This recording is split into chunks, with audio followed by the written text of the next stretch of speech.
Catat baik-baik kalau saudara bawa catatan. Khotbah saya beri judul Kesalahan Abraham. Saudara, salah satu hal yang saya kagumi dari Alkitab ini, salah satu hal yang saya sangat kagum dengan firman Tuhan adalah bahwa sekalipun ini disebut Alkitab, kitab di atas segala kitab, atau disebut kitab suci, ternyata Alkitab ini nggak pernah sembunyi-sembunyi. Itu yang saya kagum. Dia tidak pernah sembunyikan sesuatu. Itu hal yang luar biasa yang saya temukan dari firman Tuhan. Artinya begini, saudara. Kalau saudara baca dari Kejadian sampai Wahyu, perjanjian lama sampai perjanjian baru, saudara akan bisa melihat bahwa banyak nabi-nabi Tuhan, banyak orang-orang pilihan Tuhan, banyak utusan-utusan Tuhan itu melakukan kesalahan. Banyak sekali. Bahkan di dalam silsilah Tuhan Yesus Kristus, di dalam Matius 1, saudara menemukan bahwa salah satu nenek moyang Tuhan Yesus itu seorang pelacur namanya Rahab. Ternyata Tuhan gak malu-malu, saudara. Sekalipun yang menurunkan Yesus itu pelacur, tetap ditulis. Saudara melihat kisah Daud. Daud itu dari sejak masa mudanya, dari sejak masa kecilnya, dia berhubungan dekat sekali dengan Tuhan. Kurang lebih 40-50 tahun dia bersama-sama dengan Allahnya. Dan Alkitab katakan Tuhan memberikan kepadanya kemenangan-kemenangan yang besar. Tuhan mengangkat Daud menjadi raja. Dari sekian juta pemuda-pemuda Yehuda, hanya Daud yang dipilih jadi raja. Ini luar biasa. Tetapi kurang lebih 40 atau 50 tahun berlalu. Apa yang terjadi? Satu kali Daud buat kesalahan. Di dalam seketika, ini seorang raja besar melakukan 3 kesalahan besar. 3 dosa besar. A great king committed 3 great sin. Dosa mencuri, curi istri orang. Dosa membunuh, bunuh suaminya. Dosa berzina dengan si istri. Dari 10 perintah Tuhan, 3 dilanggar oleh Daud. Saudara, bayangkan kalau sudah 50 tahun ikut Tuhan, sekali salah, itu kalau saya jadi Tuhan. Ya, kalau saya jadi Tuhan, untung saya bukan Tuhan atau Tuhan bukan saya. Kalau saya jadi Tuhan, saudara, saya punya anak 40-50 tahun ikut saya setia. Kemudian di satu titik dia buat salah. Kalau saya jadi Tuhan tak tutupi. Tak tutupi sama saya tak tutupi, kasihan loh. Cincai gitu ya. Cincai lah, salah sekali kan enggak apa-apa. Tapi ternyata Tuhan kita ini bukan keturunan Hokian yang suka cincai-cincai, saudara. Ternyata kalau salah dibuka, ditulis Daud salah. Karena itu saudara, malam hari ini saya ingin mengajak saudara melihat kesalahan seorang hamba Tuhan yang besar. Supaya saudara dan saya tidak terjebak, tidak jatuh di dalam kesalahan yang sama. Kesalahan Abraham. Perhatikan baik-baik. Abraham menerima janji Tuhan pada waktu dia umur 75 tahun. Ada di sini bapak, emak, engkong yang umurnya 75 tahun? Angkat tangan. Kalau ada, tidak usah khawatir. Tuhan masih bisa bicara. Tuhan masih bisa berikan janji kepada bapak atau emak atau engkong. Ya. Umur 75 tahun Abraham menerima janji Tuhan. Tetapi kalau saudara perhatikan, membutuhkan waktu 25 tahun. Baru umur 100 tahun janji Tuhan itu digenapi di dalam hidup Abraham. Jadi ada kurun waktu 25 tahun janji Allah itu tertunda. Saudara, kalau saudara pelajari kisah ini, saya mempelajari bersama teman-teman. Saya mengambil kesimpulan bahwa kenapa janji Tuhan itu sampai tertunda 25 tahun? Kenapa? Karena Abraham buat salah. Kalau sekiranya Abraham tidak buat salah, mungkin janji Tuhan itu digenapi cuma 10 tahun atau 12 tahun, mungkin. Karena Abraham buat salah sehingga janji Tuhan itu sampai tertunda 25 tahun. Saudara bandingkan dengan Tuhan Yesus. Tuhan Yesus memulai pelayanan secara publik public ministry itu umur 30 tahun. Umur 30 tahun dia dipanggil untuk mulai pelayanan secara publik. Tetapi hanya dalam kurun waktu 3,5 tahun, Tuhan Yesus bisa menggenapi rencana Allah dalam hidupnya. Saudara, kalau saudara bandingkan rencana Allah di dalam kehidupan Tuhan Yesus dan kehidupan Abraham, rencana Allah di dalam kehidupan Yesus itu jauh lebih berat, jauh lebih besar. Yesus mesti mati, menyelamatkan seluruh dunia, saudara dan saya.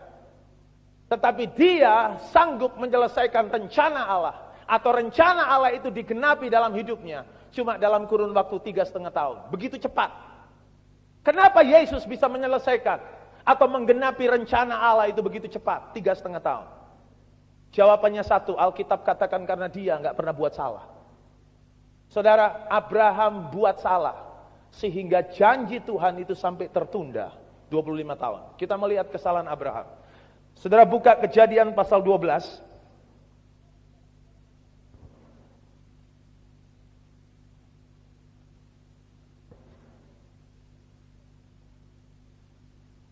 Kita baca mulai ayat yang pertama.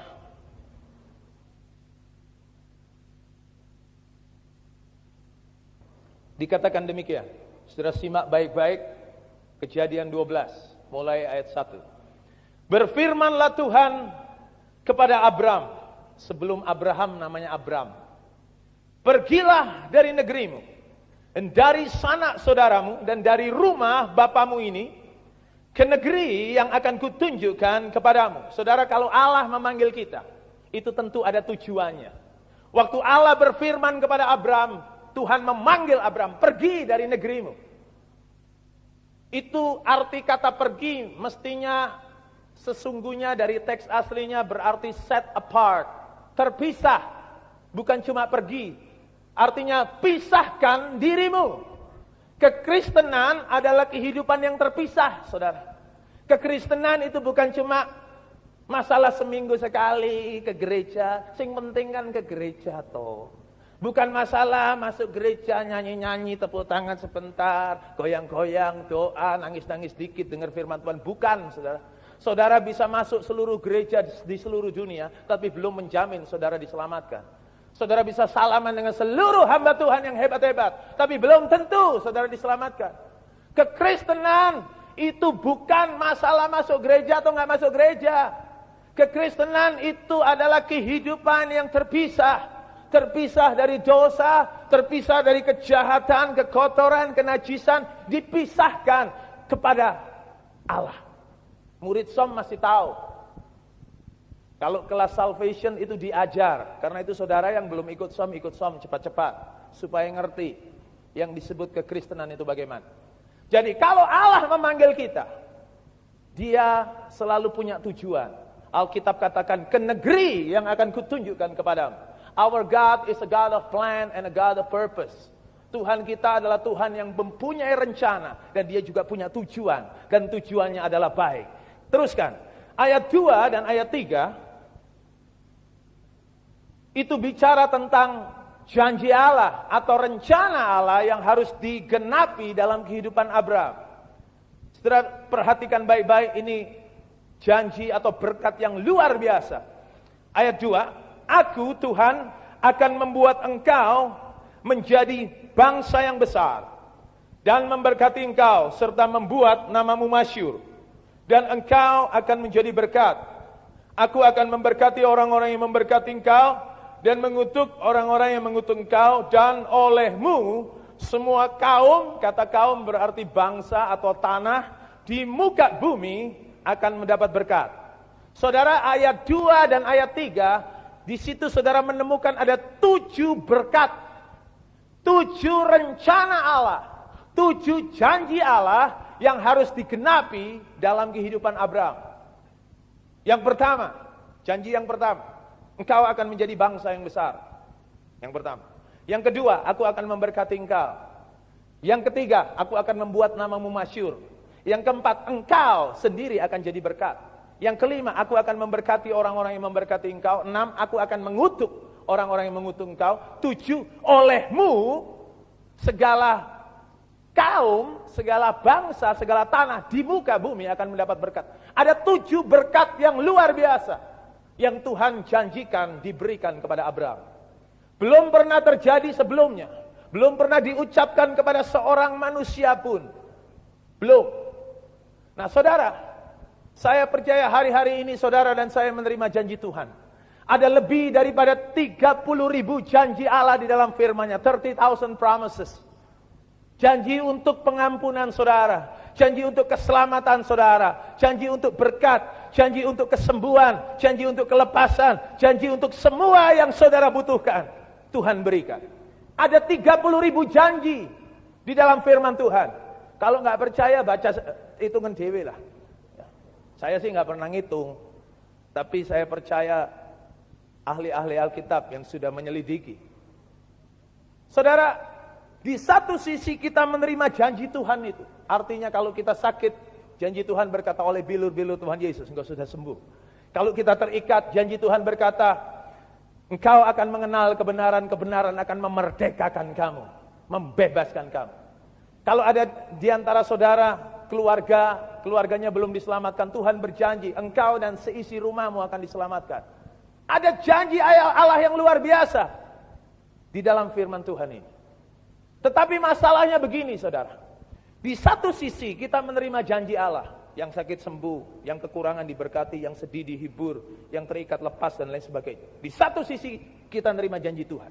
Di sisi lain yang menjadi pertanyaan adalah bagaimana janji Allah ini bisa digenapi dalam hidup kita? Kapan waktunya janji Allah bisa terjadi dalam hidup kita?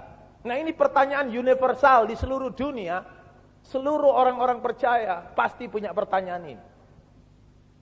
Di satu sisi kita menerima janji Allah. Suami kita balik, anak-anak kita jadi baik, keluarga kita diberkati, yang sakit sembuh dan lain sebagainya. Janji Allah. Tapi di sisi lain, bagaimana caranya janji Allah ini digenapi? Kapan waktunya janji Allah ini digenapi? Saudara, yang saya mau katakan begini. Kalau Tuhan berfirman, Dia pasti melaksanakannya. Tinggal masalah waktu. Waktu Tuhan berkata kepada Abraham, engkau akan menjadi bangsa yang besar.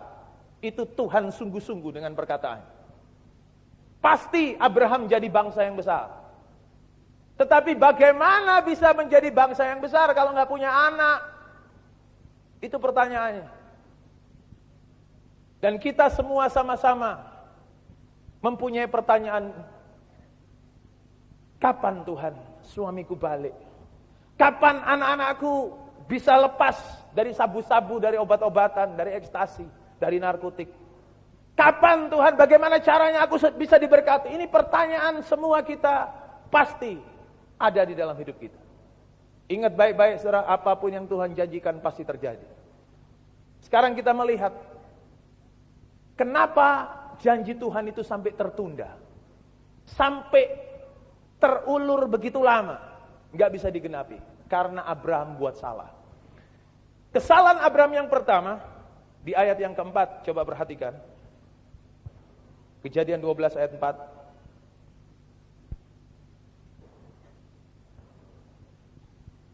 Dikatakan begini, lalu pergilah Abraham seperti yang difirmankan Tuhan kepadanya. Dan Lot pun ikut bersama-sama dengan dia. Abraham berumur 75 tahun ketika ia berangkat dari Haran. Saudara, kesalahan Abraham yang pertama ada di ayat yang keempat. Alkitab mengatakan lalu pergilah Abraham. Pergi ini benar, Tuhan suruh pergi, dia pergi. Tetapi kesalahan Abraham adalah Alkitab mengatakan dan Lot pun ikut bersama-sama dengan dia. Kesalahan Abraham yang pertama adalah Abraham mengizinkan Lot itu ikut bersama-sama dengan dia. Ini salah. Saudara perhatikan, Tuhan tidak pernah menyuruh Abraham ngajak Lot, nggak pernah. Mungkin ada saudara yang tanya, mosok gitu wae salah rek? Iya kan? Ini coro Surabaya. Masa ngajak Lot aja keliru? Ingat baik-baik, Tuhan nggak pernah suruh Abraham ngajak Lot, nggak pernah. Saudara, kita mundur sedikit. Karena itu kalau baca Alkitab diperhatikan benar-benar. Ayat yang pertama, Kejadian 12.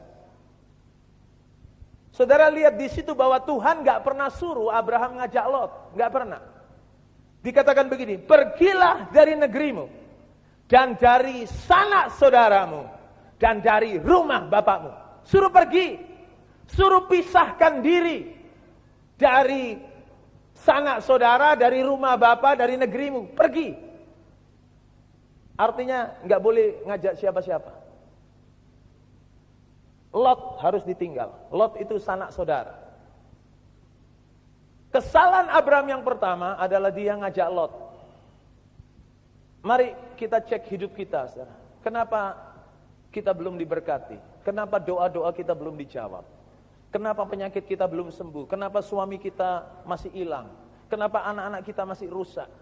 Kenapa kebutuhan kita belum dicukupi? Kenapa jodoh kok belum datang-datang? Kenapa?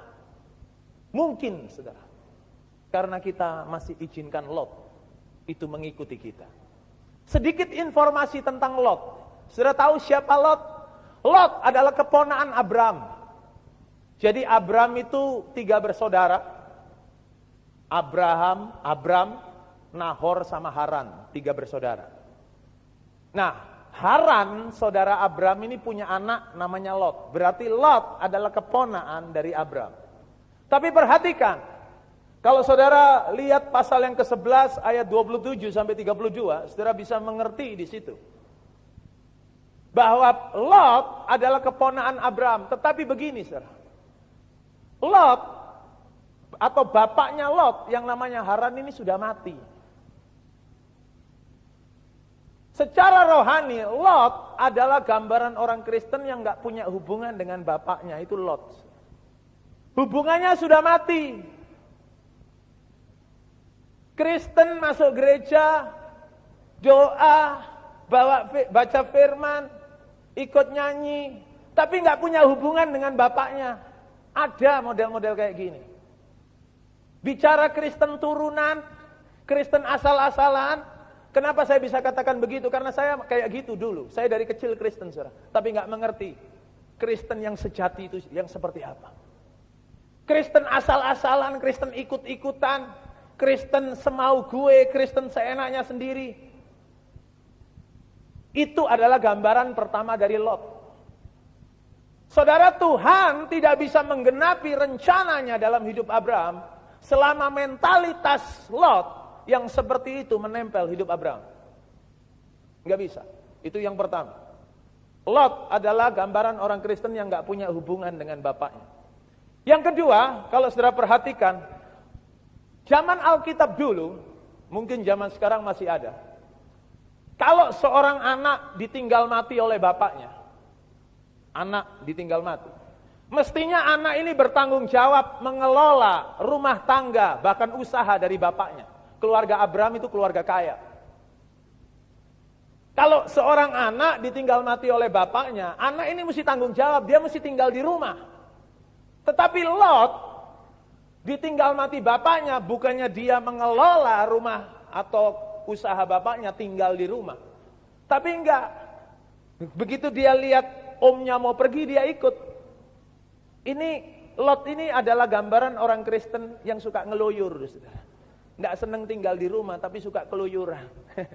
Ada di sini.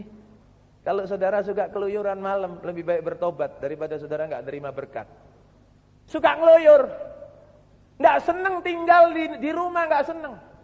Ngelihat temennya ngeluyur, ngelihat omnya ngeluyur, ikut melok-melok. Model-model Kristen kayak gini, jangan harap saudara bisa menerima janji Tuhan itu digenapi dalam waktu singkat. Itu Lot. Kalau malam bukannya berdoa, baca Alkitab, sumpek aku, terutama yang kos. Ayo ada yang kos. Kalau sudah sendirian di tempat kos, mulai sumpek aku, ngeloyor. Tapi ada ngeloyor model lain, saudara. Kalau malam ngeloyornya ke diskotik, ke klub malam, kemana-mana yang nggak benar. Tapi ada yang ngeloyor model lain. Saya pernah ngelihat, ini biasanya wanita, ibu-ibu. Kalau sudah stres di rumah, stres, wah sumpah kamu. Ngeloyor lewat apa? Lewat telepon. Sak Surabaya ditelepon. Bukannya berdoa, bukannya cari wajah Tuhan, bukannya nyembah Tuhan, bukannya lakukan hal-hal yang rohani, tapi keluyuran. Nah ini Lot, saudara. Itu yang kedua. Yang ketiga, siapa Lot? Lot adalah gambaran orang Kristen yang seenaknya sendiri. Itu Lot. Orang Kristen yang nggak punya etika. Kalau saudara baca pasal 13, di situ saudara menemukan bahwa satu kali Lot ini, memang pegawai-pegawai Lot itu bertengkar dengan pegawai Abraham masalah tanah, rebutan tanah. Ternyata masalah tanah itu bukan sekarang ya, zaman Alkitab dulu masih ruwet ya. Sekarang masalah sertifikat apa, dari dulu saudara, ruwet memang masalah tanah ini. Bertengkar. Nah ini ponaan gak mau ngalah sama omnya. Nah ini model ponaan macam apa ini? Orang Perancis bilang ini ponaan bocengli.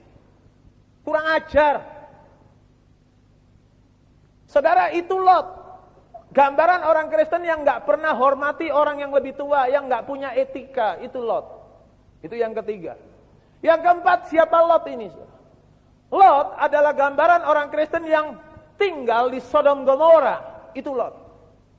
Sodom Gomora itu bicara dosa, bicara kenajisan, bicara kekotoran, bicara segala macam imoralitas, bicara segala macam kekejian dan lain sebagainya. Saudara, namakan dosa di situ ada di Sodom Gomora. Tapi Lot mau tinggal di situ. Yang kelima, Lot adalah gambaran orang Kristen yang melakukan kekejian bagi Tuhan, kepada Tuhan. Dia kawin dengan anak perempuannya sendiri, anak kandungnya dia kawin. Melahirkan bangsa yang dikutuk Tuhan, namanya Amon dan Moab, kalau nggak salah. Betul ya? Ini Lot. Perhatikan, Tuhan nggak bisa menggenapi rencananya dalam hidup Abraham selama Lot masih menempel. Nggak bisa. Karena itu mari kita cek hidup kita. Kenapa doa kita belum dijawab? Kenapa penyakit kita belum sembuh? Kenapa keluarga kita belum dipulihkan? Suami kita masih hilang. Kenapa anak-anak kita masih rusak? Kenapa kita masih belum dapat jodoh? Kenapa berkat kok belum ada dalam hidup kita? Kenapa begitu banyak masalah masih belum terselesaikan? Kenapa? Jangan cepat-cepat salahkan Tuhan, saudara. Kalau saudara cek, mungkin karena masih ada Lot yang menempel hidup kita. Mungkin Kristen-Kristen kita masih Kristen asal-asalan. Mungkin Kristen-Kristen kita masih Kristen semau gue. Mungkin masih ada dosa, ada kedagingan, ada kekotoran yang kita sembunyikan. Mungkin ada kepahitan, kebencian. Sesuatu yang tidak berkenan kepada Tuhan masih kita simpan. Karena itu janji Tuhan belum bisa digenapi dalam hidup kita. Saudara, kalau saya mempelajari kisah ini, saya memang tidak menemukan Abraham itu ngajak Lot. Artinya gini, ini Abraham, itu Lot. Ayo Lot, melok om. Abraham itu gak pernah ngajak. Memang tahu-tahu itu Lot aja yang ikut. Ini model Kristen rai gedek, saudara ya. Ternyata tebel itu, gak diajak, pokoknya melok. Abraham memang gak pernah ngajak Lot, gak pernah. Lot yang tahu-tahu ikut. Tetapi yang ini saya mau kasih tahu saudara kelemahan Abraham. Abraham itu punya kelemahan, sama seperti saudara dan saya. Kita ini punya kelemahan. Dan iblis itu nggak muluk-muluk, saudara. Iblis kalau mau menjatuhkan kita lewat kelemahan kita. Khotbah saya memang kesalahan Abraham, tapi saya mau tunjukkan kepada saudara kelemahan Abraham.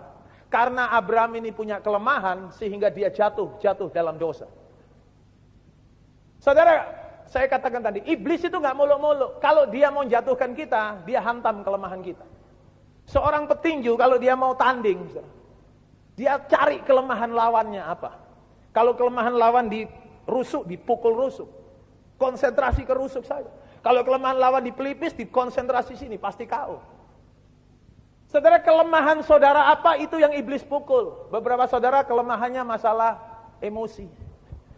Iblis buat emosi saudara dibakar, wah jadi ngamuk. Beberapa saudara kelemahannya masalah uang, dibuat utangnya banyak, dibuat boros, dibuat segala macam. Beberapa saudara kelemahannya masalah lawan jenis. Kalau lihat lawan jenis matanya banyak keranjangnya, mata keranjang. Iblis pukul lewat situ. Beberapa saudara kelemahannya masalah kedagingan, keduniawian, dipukul. Apapun kelemahan saudara, iblis jatuhkan saudara lewat situ. Nah, Abraham ini punya kelemahan, saudara. Kelemahan Abraham itu satu. Apa? Abraham ini nggak pernah bisa tegas. Nah, itu kelemahan. Nanti saya buktikan. Kelemahan Abraham adalah dia nggak pernah bisa tegas. Itu kelemahan. Perhatikan. Abraham nggak pernah ngajak Lot, nggak pernah. Lot aja tahu-tahu ikut. Tetapi sebenarnya Abraham bisa tegas. Abraham bisa berkata tidak kepada Lot. Sekalipun Lot itu ikut, kalau Abraham itu tegas, Abraham seharusnya berkata, enggak Lot, kamu nggak boleh. Tetapi Abraham tidak melakukan. Ini kesalahan. Saudara, kalau saudara ingin diberkati, kalau Abraham ingin diberkati, ingin janji Tuhan itu digenapi, dia harus memisahkan diri dari Lot. Lot harus terpisah dari dia. Satu-satunya cara untuk Lot itu bisa terpisah adalah tegas. Tegas, katakan tidak kepada Lot. Saudara beranikah malam hari ini saudara buat keputusan? Malam hari ini aku mau tegas. Aku mau katakan tidak kepada dosa. Itu cara satu-satunya saudara bisa terpisah dari Lot. Tegas saudara, tidak ya tidak. Katakan enggak, aku enggak mau rokok lagi. Tubuhku adalah bait Roh Kudus. Enggak akan aku kotori dengan asap racun. Enggak, aku enggak mau mabuk-mabukan lagi. Aku enggak mau pukulin istri lagi. Aku enggak mau pukulin suami lagi. Kalau ada. Tegas. Katakan tidak kepada dosa. Enggak, aku enggak mau kumpul dengan itu lagi. Aku enggak mau melakukan dosa lagi. Aku enggak mau selingkuh lagi. Tidak, tidak, tidak. Katakan tidak kepada Lot. Itu satu-satunya cara Lot bisa terpisah. Tegas. Beranikah saudara malam hari ini berkata tidak? Karena kalau saudara enggak berani berkata tidak, janji Tuhan akan tertunda begitu lama. Seharusnya janji Tuhan itu digenapi. Tetapi nggak bisa. Kenapa? Karena Lot masih kita biarkan menempel. Mungkin ada beberapa saudara yang katakan, kan nggak apa-apa Pak, itu kan dosa kecil. Iya kan? Terus ada yang katakan, toh semua orang ngelakuin Pak, ya kan nggak apa-apa. Saudara, sin is sin. Dosa tetap dosa. Kecil besar, dosa tetap dosa. Saudara harus tegas, katakan tidak kepada dosa. Ada seorang datang kepada saya, bapak-bapak. Bukan bapak lah, masih muda kok. Saya mau konseling Pak. Aku ini gak terlalu bakat lah konseling. Iya wis. Saya punya masalah Pak. Masalahnya apa? Saya selingkuh Pak. Hah?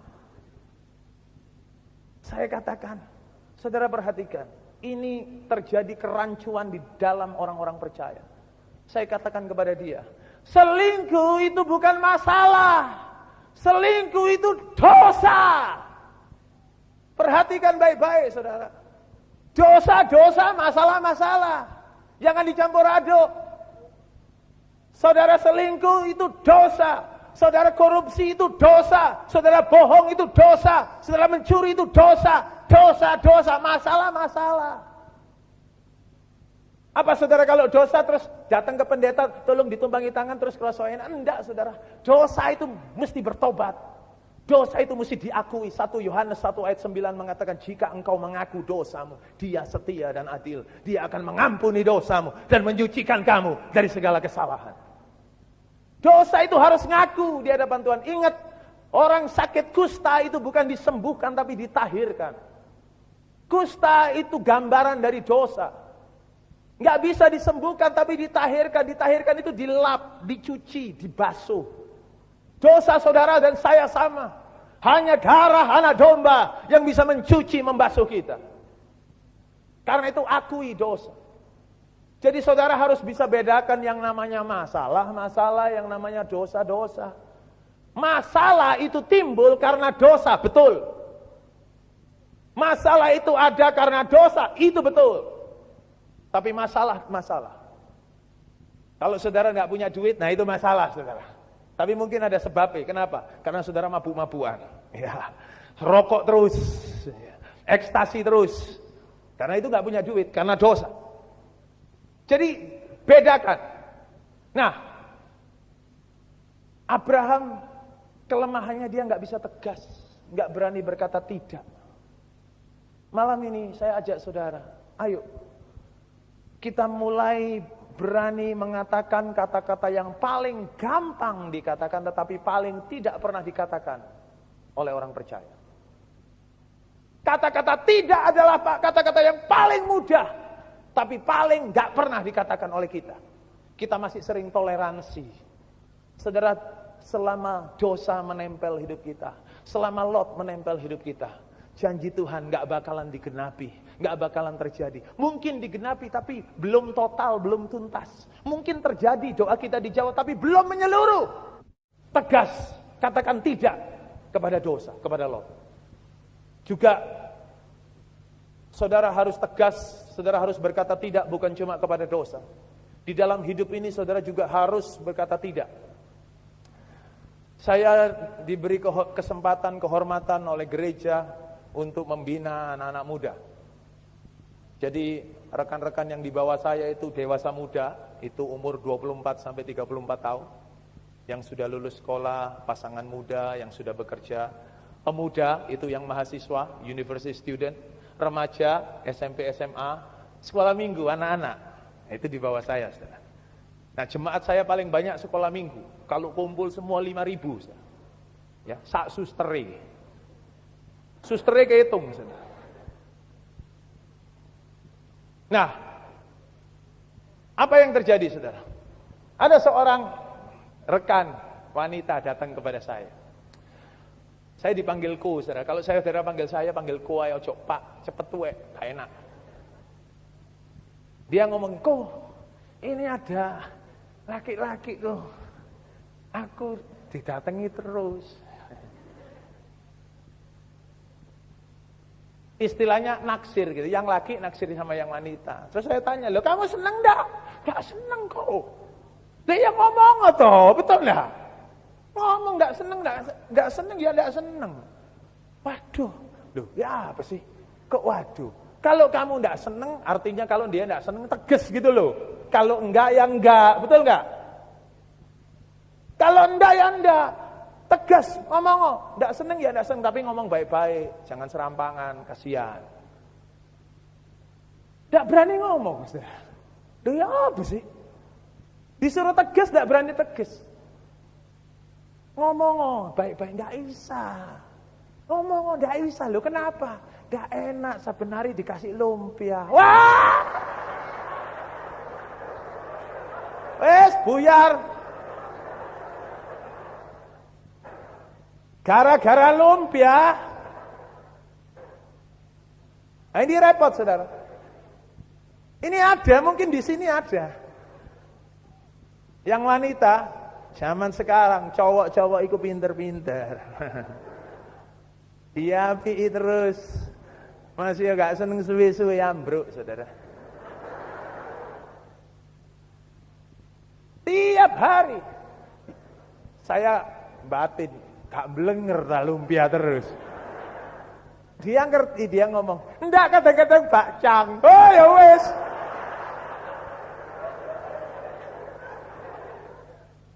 Loh itu ada. Tapi bottom line, prinsip. Kalau kamu ndak seneng ya ndak seneng. Kalau kamu ndak tegas, satu kali kamu nyakiti dia. Betul ndak? Sakit itu yang laki-laki. Kamu membuat orang lain jatuh dalam dosa. Kamu sendiri dosa. Saya nasihati yang make sense saja, yang masuk akal. Ya ini repot. Nggak tegon, nggak tegas.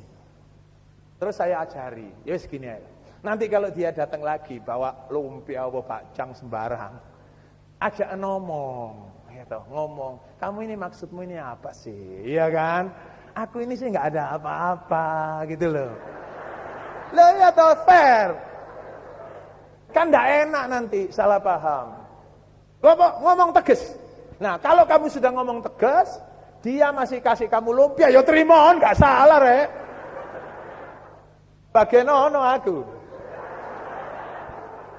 Bener gak? Saudara, kalau enggak katakan enggak. Ayo yang wanita-wanita, mesti berani katakan tidak. Siapapun cowok yang ngejar saudara, enggak peduli seberapa, kalau saudara enggak senang ya ngomong enggak toh. Nanti dia sakit hati. Saudara, kita mesti belajar tegas. Abraham enggak tegas, sehingga dia buat kesalahan. Dia enggak berani berkata tidak kepada Lot. Saudara, mulai malam ini mari kita belajar tegas. Kita katakan tidak kepada dosa, kita katakan tidak kepada sesuatu yang tidak berkenan kepada Tuhan. Baik, kesalahan Abraham yang kedua, saya nggak punya waktu. Guyon terus, saudara. Ayat 5, 6, 7, 8, 9, baca sendiri di rumah. Tak loncatin. Itu Abraham sudah sampai di tanah perjanjian. Abraham sudah sampai di tanah yang dijanjikan Tuhan. Nah, ayat 10 sampai 20 itu ada konteks, judul perikopnya adalah Abraham di Mesir. Kita baca ayat 10 saja. Kesalahan Abraham yang kedua ada di ayat yang ke-10. Dikatakan begini, ketika kelaparan timbul di negeri itu, pergilah Abraham ke Mesir untuk tinggal di situ sebagai orang asing, sebab hebat kelaparan di negeri itu. Kesalahan Abraham yang kedua adalah dia pergi ke Mesir. Mesir itu bicara dosa. Perhatikan saudara, Abraham sudah sampai tanah perjanjian. Waktu dia di tanah perjanjian, ada problem, ada masalah. Alkitab katakan ada kelaparan. Saudara, sebagai orang Kristen, sebagai orang percaya, saudara akan berhadapan dengan masalah, pasti. Kalau ada hamba Tuhan yang pernah mengatakan kepada saudara begini, "Oi, jadi orang Kristen itu enak, tidak ada masalah." Saudara, kalau ada yang pernah ngomong gitu sama saudara, saya sebagai hamba Tuhan, mewakili seluruh hamba Tuhan, minta maaf. Kalau ada hamba Tuhan yang ngomong gini, "Kalau kamu jadi Kristen ikut Tuhan, enak, semua karpet merah, semua dijamin, jalan tol semua." Kalau saudara perhatikan Mazmur pasal 34 ayat 20, saya coba kita lihat sebentar, saya pikir Alkitab saya salah cetak di situ, saudara.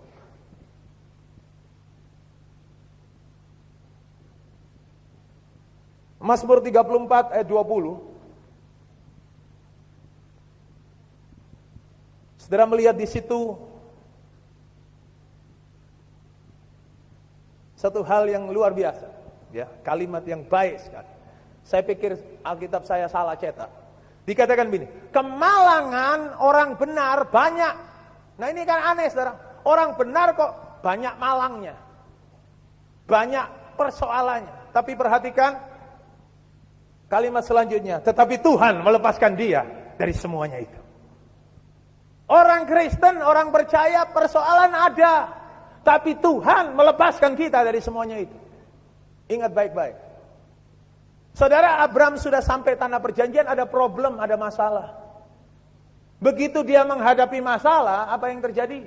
Bukannya dia berdoa, bukannya dia bangun mezbah, bukannya dia ingat janji Tuhan yang kemarin, yang lalu.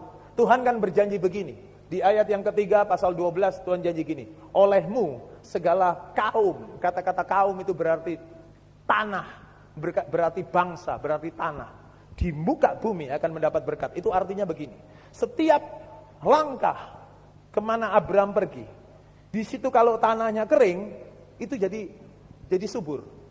Seperti kisahnya Yosua, waktu Tuhan katakan setiap langkah itu jadi milikmu. Itu betul, itu terjadi. Sama. Seharusnya Abraham percaya bahwa kemanapun dia pergi, tanah yang kering itu jadi subur. Tetapi Abraham gak percaya, dia gak peduli itu. Dia lari ke Mesir. Ada masalah, lari. Banyak orang Kristen model kayak gini, saudara. Ada masalah di kerjaan, pindah kerjaan. Ada masalah lagi pindah, kayak bajing loncat gitu. Ada masalah di FA, pindah FA, pindah. Ada masalah di persekutuan doa, pindah. Ada masalah di gereja, pindah gereja. Podo ae sami mawon. Di mana-mana itu ada masalah, saudara.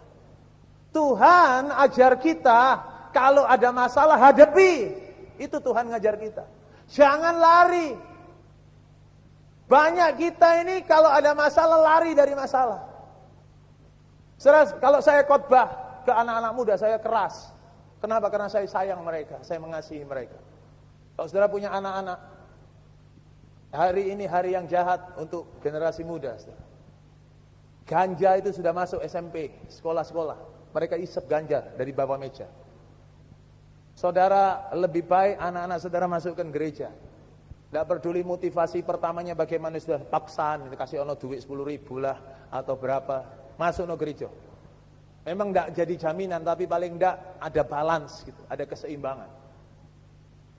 Kalau saya sama anak-anak, saya keras, tapi karena saya sayang mereka. Saya selalu katakan begini, anak-anak, kalau di rumah lihat papa mamanya bertengkar, lihat papa mamanya kayak gitu, bukannya masuk kamar berdoa, bukannya masuk kamar cari wajah Tuhan, perang, puasa atau apapun juga, enggak. Anak-anak begitu lihat papa mamanya kayak gitu, lari ke diskotik, goyang-goyang. Lari ke obat-obatan, ke sabu-sabu. Ini pengecut, saya katakan kepada mereka. Ada masalah bukannya dihadapi bersama Tuhan, tapi lari. Lari. Dan hari ini banyak sekali anak-anak kita yang lari ke tempat-tempat, ke hal-hal yang kotor, yang gak baik. Kecewa, sakit hati, dendam, marah, pahit, lari. Mungkin ada bapak, ibu, saudara, begitu kena masalah, di kantor, di mana ada masalah, mulai lari ngerokok. Apa salahnya rokok sih om? Saya suka ditanya gitu. Apa salahnya rokok? Saudara, tubuh kita ini bait Roh Kudus. Roh Allah ada di dalam kita. Jangan kotorin dengan sampah-sampah, racun-racun, asap itu. Terlalu mulia Roh Allah yang ada di dalam kita. Saya diberitahu oleh senior saya, Bapak Rudi Andreas, ada kata-kata atau rokok di Alkitab, di kitab Ayub 41 dan 20 itu ada. Tuhan murka sama rokok. Ada juga yang datang kepada saya gini, Klek, memang rokok itu enggak boleh. Kok Tuhan buat tembakau? Aneh. Nah, ini model-model pertanyaan kayak gini ini dikatakan bagi orang-orang yang suka ngerokok, yang enggak mau lepas. Saya kasih tahu saudara, Alkitab katakan semua yang diciptakan Tuhan itu baik. Tembakau itu diciptakan untuk obat, bukan buat rokok. Tapi musuh setan berhasil putar segala sesuatu untuk menghancurkan manusia. Saudara, jangan lari. Ada masalah lari minum mabuk. Ada masalah lari pukulin orang, pukulin istri, pukulin anak. Itu pengecut. Kalau ada masalah, hadapi masalah. Bersama Yesus engkau menang. Alkitab katakan lebih besar Dia yang ada di dalam kita daripada Dia yang di luar kita. Kalau Allah di pihak kita, siapa yang lawan kita? Gak ada. Hadapi. Jangan lari. Lari itu pengecut. Hadapi. Sekalipun saudara mesti menangis, saudara harus mengerang, keluarkan air mata, tapi hadapi, jangan lari. Kesalahan Abraham, dia lari ke Mesir. Mesir itu bicara dosa, dan kalau saudara baca konteks ayat 10 sampai 20, di Mesir Abraham buat salah lagi. Waktu itu dia gandengan sama istrinya. Halo sayang, istri. Terus tahu-tahu dia ngomong gitu. Sarah, nanti ya, ini istri. Nanti kalau ditanya orang, kamu enggak takoin istriku, kamu adikku aja. Saudara. Kan aneh. Ayo suami istri jalan-jalan Tunjungan Plaza. Terus waktu jalan-jalan terus suaminya berhenti. Mah, nanti kalau dilihat orang kamu tak akoni adik ayo apa enggak merongkol saudara istrinya. Benar enggak? Sakit loh. Istri diakoni adik. Abraham buat salah lagi. Saudara, seorang hamba Tuhan di China, di Tiongkok. Tahun 70 dia masih muda. Dia ngelayani Tuhan. Dia bagi traktat, bagi Alkitab gereja bawah tanah. Tahun 70. Tahun 70 itu juga Dia tunangan dengan seorang wanita Kristen, gadis Kristen, temannya. Tahun-tahun itu komunis gencar sekali membantai orang-orang Kristen, membakar gereja. Pokoknya kekristenan sangat ditekan tahun-tahun 70-an. Tahun 70 waktu dia ngelayani Tuhan, dia tunangan sama seorang gadis Kristen, temannya dia. Seminggu sesudah dia tunangan, 1 minggu sesudah dia tunangan, dia ditangkap komunis. Dia ditangkap komunis, dimasukkan penjara, disiksa. Tujuannya satu, sangkal Yesus, titik. Kalau kamu nyangkal Yesus, bebas. Tahun 70, seminggu sesudah dia tunangan, ditangkap polisi, dimasukkan penjara, nggak lama, cuma 20 tahun. Nggak suwe, saudara. Disiksa, dikatakan setiap hari atau hampir setiap hari disiksa. Disiksanya nggak macam-macam, saudara. Pagi siang dicambukin, digebukin, ditendangin, minta maaf, dikencingi. Kejam sekali siksaan. Tujuannya satu, sangkal Yesus. Kalau sangkal Yesus bebas. Saudara, dia berkata begini, ada waktunya sesudah disiksa sepanjang pagi siang. Siksa sepanjang pagi siang, sore dibalikkan ke sel. Capek, ngantuk, bingung, sakit, semua campur aduk. Mau tidur gak bisa tidur. Kenapa? Ini loh bekas cambuan ini loh. Kalau tidur perih, saudara. Mau tidur gini, mau tidur gini, perih. Jadi tidurnya sambil berdiri atau duduk, kejam sekali. Siksaan. Suruh nyangkal Yesus. Saudara, sebulan disiksa, kuat. 2 bulan sih kuat, 3 bulan kuat, 4 bulan, 5 bulan, 6 bulan. Lama-lama ya remek, saudara, 20 tahun nih. Lama-lama remuk dia. Habis dia. Apa yang terjadi? Cerita diperpendek. Ya, terlalu lama. Dia berkata, satu kali dia berkata begini, setelah berbulan-bulan disiksa, aku gak kuat, dia katakan gitu. Saya gak kuat. Satu malam, saya melihat ke langit dari balik terali jendela itu, penjara. Dia ngomong sama Tuhan gini, dia katakan, Tuhan Yesus, dia nangis. Dia ngomong, Tuhan Yesus, besok pagi aku nyangkal kamu. Nangis dia. Gak kuat Tuhan, gak kuat. Besok pagi aku nyangkal kamu. Saudara, hari-hari ini kita sebagai umat Tuhan harus diperhadapkan dengan aniaya.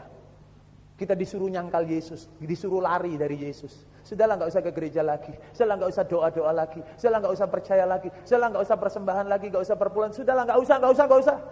Disuruh lari. Kadang-kadang kita gak kuat, sama seperti hamba Tuhan ini. Dia berkata, Tuhan Yesus, besok aku nyangkal kamu, gak kuat aku. Nangis dia, saudara. Apa yang terjadi? Tahun 90 dia bebas. Setelah 20 tahun di penjara, tahun 90 dia bebas. Waktu dia keluar dari penjara, dia menangis. Di dalam kesaksiannya dia berkata begini, tahun 90 aku bebas. Dia berkata, aku gak ingat sudah berapa ribu kali aku katakan kepada Tuhan, Tuhan Yesus, besok aku nyangkal kamu, besok aku nyangkal kamu. Sudah ribuan kali dia katakan itu. Tetapi sampai dia bebas tahun 90, mulutnya tetap tertutup, tidak sekalipun dia menyangkal Yesus. Enggak.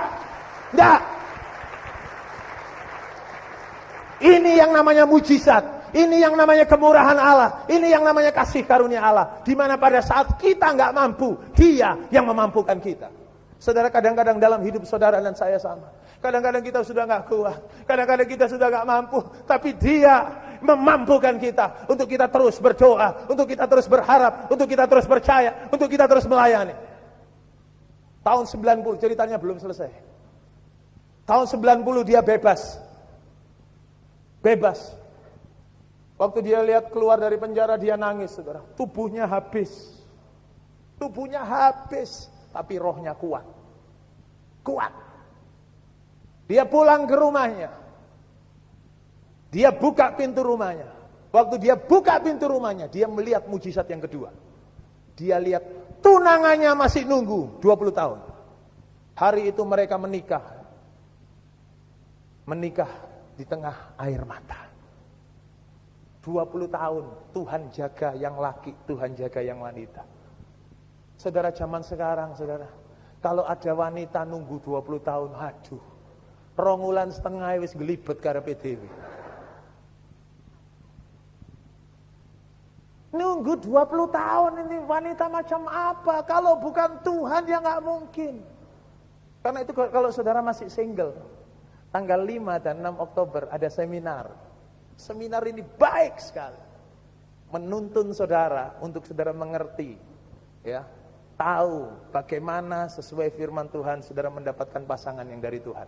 Bahkan acara itu akan ada perkenalan, saudara. Kan, tapi yang single aja loh. Kalau yang sudah double gak usah.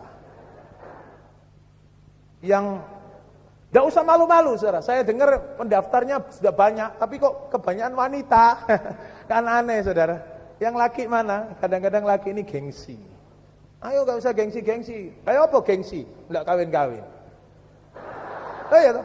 Gengsi tapi tidak kawin-kawin. Buat apa? Sudahlah, mari kita merendahkan diri. Datang ke seminar. Amin.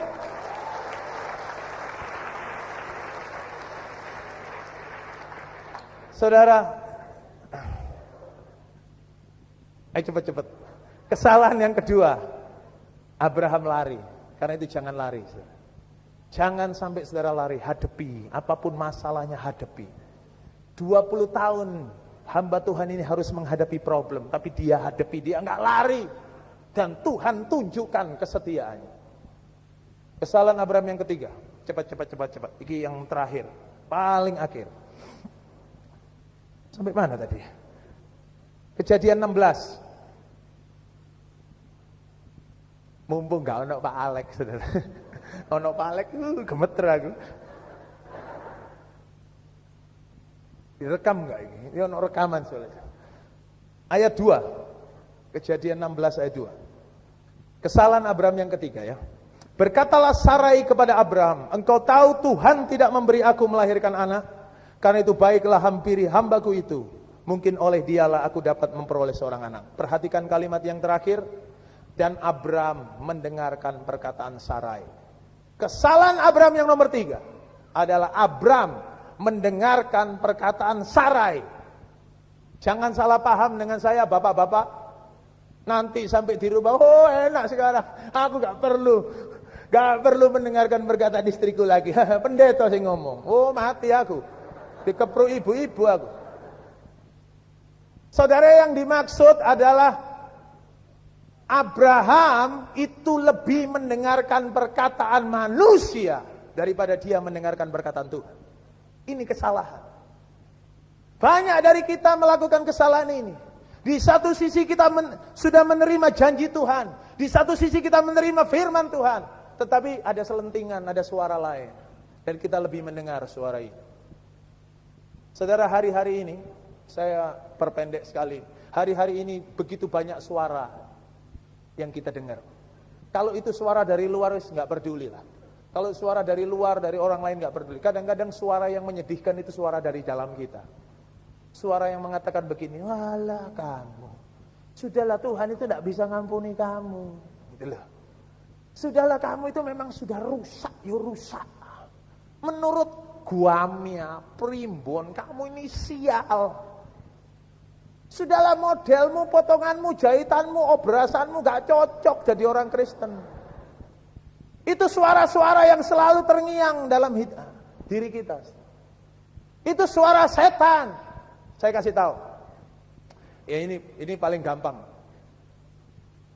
Kalau saudara itu orang benar, kalau saudara ini orang benar, kalau orang benar itu jatuh dalam dosa. Kalau kita ini orang benar jatuh dalam dosa, mesti kerasa gak enak, saudara. Betul enggak? Kalau saudara orang benar berdosa, jatuh, mesti kerasa gak enak. Kalau saudara enggak kerasa, itu berarti saudara bukan orang benar, memang sudah hidup dalam dosa, jadi kebal. Kalau saudara orang benar, begitu jatuh dalam dosa, mesti kerasa. dek gitu. Kemudian sesudah saudara kerasa itu ada dua suara. Ada dua suara. Suara yang pertama itu mengatakan gini, kamu tuh jatuh lagi. Sudahlah, gak usah gereja-gerejaan. Sudahlah, gak usah doa-doa, ngapain kamu? Percuma kamu tidak mungkin bisa sembuh lah, tidak mungkin bisa diberkati. Percuma kamu ini sudahlah, memang Tuhan itu tidak sayang sama kamu. Itu suara pertama nuduh. Percuma loh, kamu kan kemarin dosa, bertobat, sekarang dosa. Ya percuma lah. Itu suara pertama. Itu suara yang menuduh kita. Condemnation, tuduhan. Itu suara setan, saudara, saya katakan. Jangan dengar. Itu suara pertama. Suara kedua, orang barat bilang still small voice. Suara yang kecil tapi tetap ada. Suara kedua itu ngomong gini, tapi dia kecil sekali. Suara kedua ngomong gini, kamu jatuh toh, ayo balik. Ayo minta ampun, ayo bertobat. Ayo, Tuhan kasih kesempatan kamu lagi. Ayo, coba lagi. Ayo. Itu suara kedua itu ada. Tapi menyedihkan sekali, kita lebih dengar suara yang pertama dari suara yang kedua. Sehingga hidup kita gak bisa pulih. Kita tetap jadi orang Kristen, tapi bawa dosa kemana-mana. Ini yang menyebabkan Tuhan gak bisa menggenapi rencana.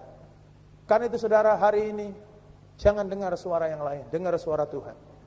Oleh bilur-bilur Tuhan Yesus engkau dibasuh, engkau dibersihkan, bahkan engkau disembuhkan. Saudara, ayat yang paling akhir, paling akhir, pasal 21, saya lompati agak banyak.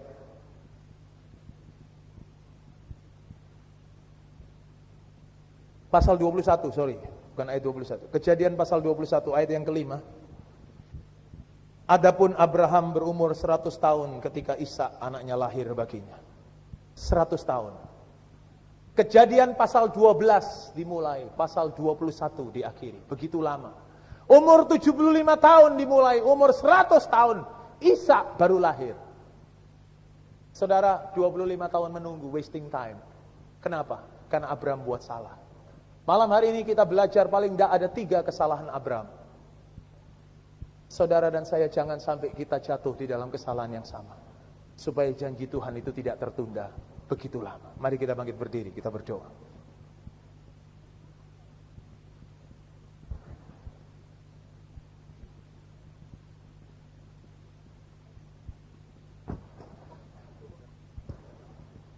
Mari saudara tutup mata, saudara buka hati. Musik mengalun dengan lembut, saudara berdoa dalam hati. 1-2 menit, izinkan Roh Kudus menaruh firman-Nya di dalam hatimu. Saudara, engkau sudah menerima janji Tuhan. Janji Tuhan itu ya dan amin. Apapun yang Tuhan katakan itu pasti terjadi. Tetapi masalahnya adalah saudara dan saya. Kadang-kadang kita berbuat salah. Kadang-kadang karena kesalahan kita sehingga janji Tuhan itu sampai tertunda begitu lama. Mari kita introspeksi hati kita malam ini. Saudara, apakah ada Lot yang masih menempel hidupmu? Apakah Kristenmu masih Kristen asal-asalan, Kristen KTP, Kristen turunan? Kalau saudara seperti ini bertobat, jadi Kristen yang sungguh-sungguh. Apakah saudara masih simpan dosa, tinggal di Sodom Gomora? Saudara, Tuhan tidak bisa memberkati Abraham, tidak bisa menggenapi janjinya kepada Abraham selama Lot menempel hidup Abraham. Saudara mesti tegas. Malam hari ini saudara harus berani katakan tidak kepada dosa. Katakan tidak. Enggak, aku gak mau buat dosa. Enggak, aku gak mau bohong lagi. Aku gak mau mencuri lagi. Tidak, aku gak mau melakukan kesalahan. Singkirkan Lot, tegas. Katakan tidak kepada Lot. Yang kedua, berani menghadapi masalah. Di dalam hidup kekristenan saudara, saudara akan berhadapan dengan masalah-masalah. Jangan lari, hadapi. Alkitab katakan kalau Allah di pihak kita, siapa yang lawan kita? Enggak ada.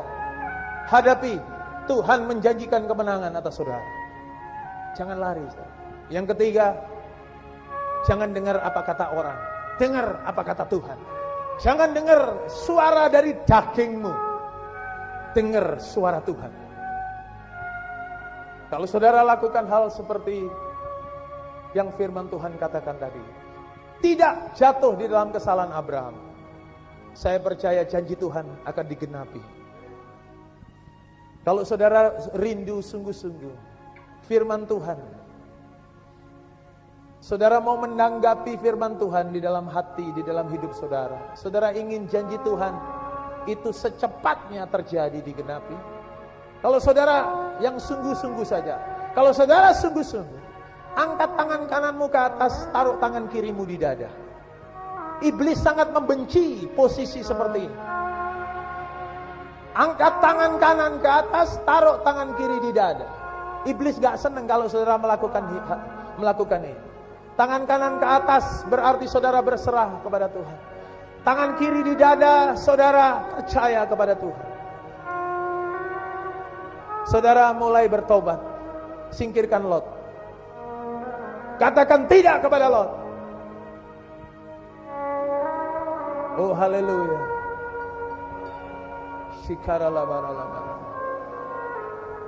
Saudara sendiri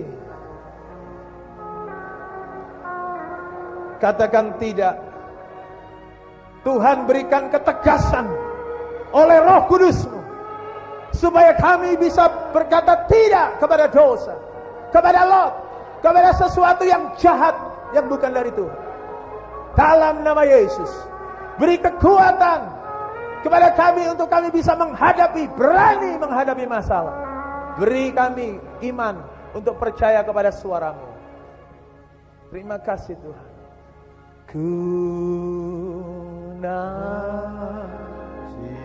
Jadikan pujian ini doa saudara. Janji Allah digenapi dalamku. Ku harapkan.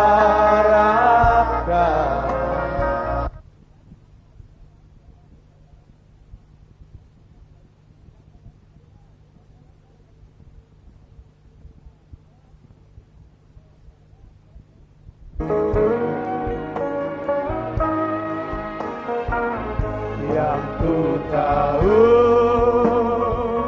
Dia sediakan seturut firman-Nya, haleluya, bagi kemuliaan